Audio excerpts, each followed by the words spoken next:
Hi everyone, in this video we will show you how to buy Fortnite V-Bucks with PayPal. Using PayPal is a fast and secure way to purchase V-Bucks. Before you begin, make sure you have a PayPal account with a valid payment method linked to it and that you're signed into your Epic Games account.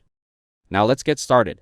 First, open your browser and go to the Epic Games website. Now sign into your Epic Games account if you haven't already, then go to your account settings. After that, open the payment section. Now, under Add a Payment Method, select PayPal. Then follow the on-screen instructions to log into your PayPal account. After that, review the details and authorize PayPal to be used as your payment method. Now save the payment method to your Epic Games account. Then launch Fortnite or visit the Epic Games store and choose the V-Bucks package you want to buy. Now proceed to checkout. If PayPal is already saved, select it as your payment method. Then review your purchase and confirm the payment. Once the transaction is complete, your V-Bucks will be added to your Fortnite account automatically. If they don't appear immediately, restart the game and check your balance again. If this video helped you out, don't forget to leave a like and subscribe to the channel. Thanks for watching and I'll see you in the next one.